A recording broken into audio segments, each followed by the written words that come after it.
2023 ദ്രോണയിൽ admission എടുത്തു. നിങ്ങൾക്കറിയാവോ, ഈ കഴിഞ്ഞ LPSന്റെ നോട്ടിഫിക്കേഷൻ വന്ന 2023 ഡിസംബറിലാണ്. അപ്പൊ അന്ന് തൊട്ട് നമ്മുടെ സെന്ററിൽ വന്ന് പഠിച്ച് കഴിവ് തെളിയിച്ച് മിടിക്കുകയാണ് അല്ലെ.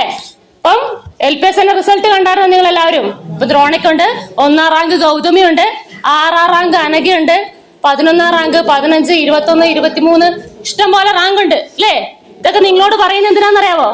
എന്തിനാ നിങ്ങൾക്ക് സാധിക്കും അല്ലേ.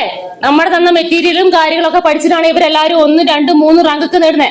അപ്പം എല്ലാവർക്കും സാധിക്കുന്ന കാര്യങ്ങളാണ് ഇതെല്ലാം അല്ലേ. പഠിക്കണം. ഈ PSC ഫീൽഡിലേക്ക് ഇറങ്ങുമ്പോൾ നമുക്കറിയാം ഇഷ്ടം പോലെ വെല്ലുവിളിയുണ്ട്.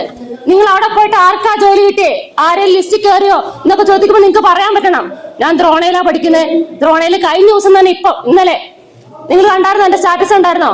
ആര്യ രവി 275 റാങ്ക് ആയിരുന്നു, LDC കയറി. പിന്നെ നമ്മുടെ ഫോട്ടോഗ്രാഫറിന് കിട്ടി അല്ലേ. എത്രയാ റേസിന് കിട്ടി പറഞ്ഞോ?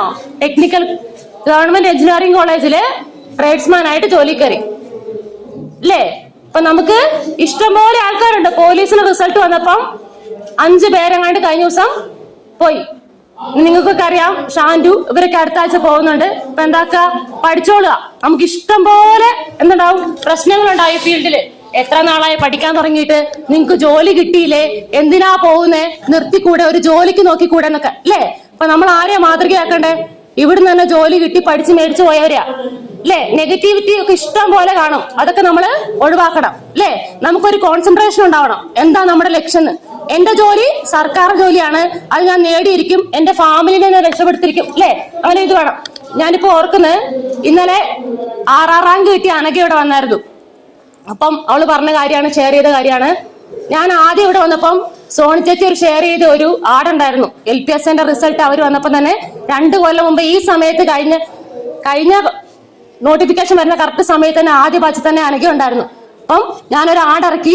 LPSയില് 11ാം റാങ്ക് കിട്ടിയവർക്ക് അഭിനന്ദനങ്ങൾ എന്ന് പറഞ്ഞ് നമ്മൾ സാധാരണ പറക്കുന്നില്ലേ, അതുപോലെ തന്നെ ഒരു ആടിറക്കി. അവൾ ആടെടുത്തിട്ട് അവളുടെ ഫോട്ടോ അതിൻ്റെ ഉള്ളിൽ വെച്ചു. എന്നിട്ട് LPSയില് 11ാം റാങ്ക് കരസ്ഥമാക്കിയ അനഘയ്ക്ക് അഭിനന്ദനങ്ങൾ എന്ന് പറഞ്ഞ് സ്വന്തമായിട്ട് സേവ് ചെയ്ത് സൂക്ഷിച്ചു വെച്ചു. ഇടയ്ക്കിടയ്ക്ക് അതെടുത്ത് നോക്കും, എന്നിട്ട് പറയും അടുത്ത റാങ്ക് എനിക്കാന്ന്. തിരിഞ്ഞോ? അത്രത്തോളം മോട്ടിവേഷൻ ഉണ്ട് എല്ലാവർക്കും അല്ലേ. ഞാനിപ്പോ ഓരോ ആടുകളൊക്കെ ഷെയർ ചെയ്യുമ്പോൾ നിങ്ങൾ വിചാരിക്കും ഇത് എപ്പോഴും ഇട്ടുകൊണ്ടിരിക്കുകയാണല്ലോ എന്ന് അല്ലേ. അതൊക്കെ ഓരോന്നും നിങ്ങൾക്ക് ഓരോ മോട്ടിവേഷൻ ആണ് അല്ലേ. നമ്മൾ സ്പ്രെഡ് ചെയ്യണം. നല്ല നല്ല കാര്യങ്ങൾ എപ്പോഴും നമ്മൾ സ്പ്രെഡ് ചെയ്യണം അല്ലേ. ഇത്ര റിസൾട്ട് ഉണ്ട്, നല്ല ഇതുണ്ട്, ദ്രോണയിൽ നല്ല ഇതിലായിട്ട് പോകുന്നത്, ക്ലാസ്സുകളും സാറുമാരൊക്കെ നല്ല ഗ്യാരണ്ടിയാണ് എന്നൊക്കെ പറയാനുള്ള കാര്യങ്ങൾ കിട്ടുമ്പോൾ നമ്മൾ സ്പ്രെഡ് ചെയ്യണം അല്ലേ. അപ്പം ഇനി അടുത്ത വരുന്ന ദ്രോണയുടെ റാങ്കുകാരാണ് ഇരിക്കുന്നത് നിങ്ങൾ എല്ലാവരും അല്ലേ. അടുത്ത കിട്ടൂലേ? കിട്ടണം കേട്ടല്ലോ. ഇപ്പം എന്റെ കർത്തവ്യം എന്ന് പറഞ്ഞിട്ടുണ്ടെങ്കിൽ നമ്മൾ ഗൗതമിനെ നിങ്ങൾക്ക് പരിചയപ്പെടുത്തലിന്റെ ആവശ്യമില്ല. ഇനിയിപ്പൊ നിങ്ങൾക്ക് വേണ്ടി ഗൗതമി അവളുടെ പഠിച്ച കാര്യങ്ങൾ എങ്ങനെയൊക്കെയാന്നൊക്കെ നിങ്ങളോട് ഷെയർ ചെയ്യും. ഇപ്പൊ ഗൗതമിനെ ആദ്യം തന്നെ ഗൗതമിക്ക് ദ്രോണ അക്കാദമിയുടെ പേരിലുള്ള ഹൃദയംഗതമായ നന്ദി അറിയിക്കുന്നു അല്ലേ. Heart congratulation. ഗൗതമി നിങ്ങളോട് 2 വാക്ക് സംസാരിക്കുന്നു. ഇതുപോലെ തന്നെ എനിക്ക് ഇവിടെ സംസാരിക്കാൻ അവസരം തന്ന ദ്രോണയോട് എന്റെ നന്ദിയുണ്ട്. പിന്നെ എനിക്ക് നിങ്ങളോട് ഏത് മോഡില് സംസാരിക്കണം എന്നറിയില്ല, കാരണം 7ാം ക്ലാസ് വരെയുള്ള കുട്ടികളെ മാത്രമേ ഞാൻ മാനേജ് ചെയ്തിട്ടുള്ളൂ. ഇത്രയും വലിയ മുഖങ്ങൾ ഇത്രയും പേരെ ഇങ്ങനെ കാണുന്നത് ഇങ്ങനെ ആദ്യമായിട്ടാണ്. അപ്പോ ഞാൻ എന്റെ വാതിലിന്റെ പുറകില് നമ്മളെ ഓരോ ബുക്കിലൊക്കെ കാണൂലേ, റാങ്ക് ഹോൾഡേഴ്സിന്റെ ലിസ്റ്റ് കാണൂലേ, അത് ഞാൻ വെട്ടിയെടുത്ത് ഒട്ടിച്ചിട്ട് അതിന്റെ ഫസ്റ്റ് റാങ്കിന്റെ പ്ലേസിൽ ഞാൻ എന്റെ പാസ്പോർട്ട് സൈസ് ഫോട്ടോ ഒട്ടിച്ച് വെച്ചിട്ടുണ്ടായിരുന്നു. അപ്പൊ അത് ആരും കാണാണ്ടിരിക്കാൻ ഞാൻ വാതിലിന്റെ പുറകിൽ ഒട്ടിച്ചു വെച്ചേ. അച്ഛൻ അതിടയ്ക്ക് ഒരു ദിവസം കണ്ടു. എന്നിട്ട് അച്ഛൻ ചോദിച്ചു, ലിസ്റ്റ് വരുന്നതിന് മുമ്പ് നീ 1ാം റാങ്കിൽ കയറിയാന്നൊക്കെ ചോദിച്ചു. പിന്നെ അത് അമ്മ അറിഞ്ഞു. അങ്ങനെ കാണുമ്പോ ഒക്കെ ഇങ്ങനെ കളിയാക്കും, ജസ്റ്റ് ചെറുതായിട്ടൊക്കെ കളിയാക്കും. പിന്നെ നമ്മൾക്ക് എടുക്കും. പിന്നെ ഒന്നും ചെയ്യാനില്ല. പറയാനുള്ളത് ഇതാണ്, 2 കാര്യം നമ്മൾ ചെയ്യാനുള്ളത്. ഒന്ന്, എക്സാമിന് അറിയാം, സിലബസ് കറക്റ്റ് അറിയാം. 2ാമത് നമ്മുടെ ലേണിംഗ് സ്റ്റൈൽ എങ്ങനെയാന്ന് നമ്മൾ കറക്റ്റ് അറിയാം. സിലബസ് എനിക്ക് ഇപ്പോഴും ഓർമ്മയുണ്ട്. Chemistry 3 mark, psychology 20 mark, English 10 mark, കണക്ക് 10 മാർക്ക്, മലയാളം 10 മാർക്ക്. അങ്ങനെ ഫുള്ള് എനിക്ക് ആ സിലബസ് ഇപ്പോഴും എന്റെ മൈൻഡിൽ ഇങ്ങനെ വരുന്നുണ്ട്, ആ വിഷ്വല്. പിന്നെ നമ്മുടെ ലേണിംഗ് സ്റ്റൈല് അറിയാതെ പോകുന്നതാണ് എന്റെ ഫ്രണ്ട്സിലും വെച്ച് എനിക്ക് കണ്ടെത്താൻ പറ്റിയ ഒരു പോരായ്മ എന്ന് പറയുന്നത്.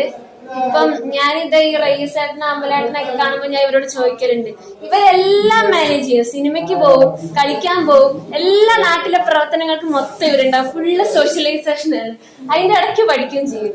പക്ഷെ അതെങ്ങനെ പറ്റുന്നത് ഞാൻ ചോദിച്ചിട്ടുണ്ട്. എനിക്ക് അങ്ങനെ പറ്റൂല. അങ്ങനെ ചിലർക്ക് ക്ലാസ് കേട്ട് ആരെങ്കിലും പറഞ്ഞു തരണമായിരിക്കും, ചിലർക്ക് ഓൺലൈൻ ആയിരിക്കും പറ്റുക, ചിലർക്ക് നോക്കിയെടുത്ത് എഴുതിയെടുക്കണമായിരിക്കും, ഒറ്റയടിക്ക് കേട്ടാൽ മനസ്സിലാവുന്നവരുണ്ടാവും, പിന്നെ ആൾക്കാരായിട്ട് ഡിസ്കസ് ചെയ്ത് കമ്പൈൻ സ്റ്റഡി നടത്തുമ്പോൾ പഠിക്കുന്നവരുണ്ടാവും, ഒറ്റയ്ക്ക് ഇരിക്കുമ്പോൾ പഠിക്കുന്നവരുണ്ടാവും. ഞാനതുപോലെയായിരുന്നു. അപ്പം രാവിലെ എന്റെ വീട്ടുകാർ തന്നെ എന്നെ കാണാറില്ല. അപ്പൊ അതിന്റെ ഒക്കെ അവര് ഇങ്ങനെ പരാതി പറയും, പുറത്തിറങ്ങാതെ എന്തുവാ കാണിക്കുന്നത്. അപ്പൊ അച്ഛനൊക്കെ ഇടയ്ക്കിടയ്ക്ക് ഒന്ന് വാതിൽ തുറന്നു നോക്കി, ഇവളിനി വേറെ വല്ല പണിയെടുക്കുവാണോ, ഫോണിലാണോ പറഞ്ഞിട്ട് ഇടയ്ക്ക് വന്ന് നോക്കും. അപ്പം എന്റെ ഒരു സ്റ്റൈൽ അങ്ങനെയായിരുന്നു. ഞാൻ വേറെ ആൾക്കാരോട് ഡിസ്കസ് ചെയ്യാൻ പോലില്ല.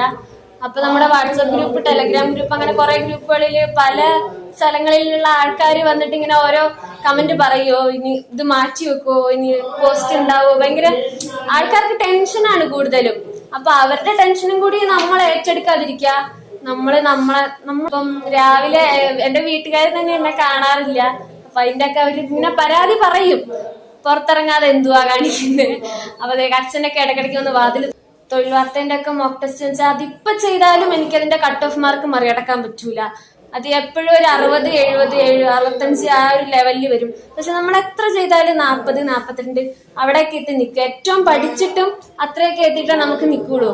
അപ്പം തൊഴിൽ വാർത്തേന്റെ മോക്ക് ടെസ്റ്റിനെ ഒന്ന് മറികടക്കുക. പിന്നെ ദ്രോണയിൽ ഇവര് നടത്തുന്ന ടെസ്റ്റിലൊന്ന് ഫസ്റ്റ് അടിക്കുമ്പോൾ പേരൊക്കെ വിളിച്ചു പറയുമ്പോ ഇങ്ങനെ നമ്മള് എന്താ പറയാ, നമുക്ക് തന്നെ ഒരു വിശ്വാസം കൊടുത്താൽ മതി. പിന്നെ അതൊക്കെ തന്നെ പറയാം. നമ്മള് സിലബസ് അറിയാ, പിന്നെ നമ്മളെ അറിയാ, നമ്മളെങ്ങനെ പഠിക്കണം നമ്മൾ തീരുമാനിക്കുക. അതിന്ന് പിന്നെ ഡൗട്ട് ആവരുത്. ടാലന്റിന്റെ റാങ്ക് ഫയൽ എടുക്കുമ്പോൾ അടുത്ത കുട്ടി, ഇപ്പുറത്തിരിക്കുന്ന കുട്ടി ഉണ്ടാവും ലക്ഷ്യന്റെ എടുക്കുന്നത്, അപ്പുറത്തിരിക്കുന്ന കുട്ടി ഉണ്ടാവും ദ്രോണയുടെ മെറ്റീരിയൽ പഠിക്കുന്നത്, അപ്പുറത്തിരിക്കുന്ന ആൾ സൈലത്ത് ഉണ്ടാവും, അപ്പുറത്തിരിക്കുന്ന ആൾ എൻട്രിയിൽ ഉണ്ടാവും. പക്ഷെ നമ്മളെവിടെയാണോ നിൽക്കുന്നത്, നമ്മളെ ഏതാണോ ഉപയോഗിക്കുന്നത്, അത് നമ്മൾ കംപ്ലീറ്റ് ആയിട്ട് ഉപയോഗിച്ചാൽ മതി. എല്ലാത്തിലുള്ള സാധനം സെയിം തന്നെയാണ്. പിന്നെ അതൊക്കെ തന്നെ.